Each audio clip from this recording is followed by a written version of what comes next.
যোৱা ৰবিবাৰৰ ভিডিঅ' এটা আজি আপলোড কৰিব ওলাইছোঁ। কি আছিলে জানেনে? ৰথ যাত্ৰা। নমস্কাৰ, মোৰ নাম ময়ুশ্ৰী আৰু মই মোৰ সৰু পৰিয়ালটোৰ লগত কলকাতাত থাকোঁ। মই থকা কমপ্লেক্সটোত ৰথ যাত্ৰা পাতে জানেনে?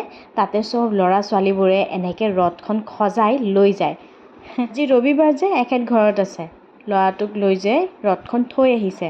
আহি এইফালে মই দৌৰা দৌৰিকৈ সন্ধিয়া চাহকাপ খাই যাব ওলাইছোঁ তাতে তলত। কলকাতাত ৰথ যাত্ৰাৰ দিনাই, কলকাতা বুলি নহয় চবতে তেনেকুৱাই হয় চাগে, মই কিন্তু জানা নাছিলোঁ, ইয়াতে আহিয়ে গম পাইছোঁ খুঁটি পোতা হয়, দুৰ্গা পূজাৰ খুঁটি। এনেকৈ সকলো তিৰোতা মিলি মোৰ ল'ৰাটো ছোৱালীজনী কোলাত উঠি পৰিক্ৰমা কৰিলে, কীৰ্তনো কৰিলে।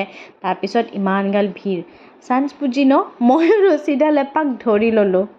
গোটেই কমপ্লেক্সটোত ঘূৰাই ৰথখন আনি এই জেগাত থৈ দিছে। এই 7 দিন ইয়াতে থাকিব। বিশ্বাস কৰে, ভগৱানো মানুহৰ লগতে এইকেইদিন থাকে। আজিৰ কাৰণে আহিছোঁ।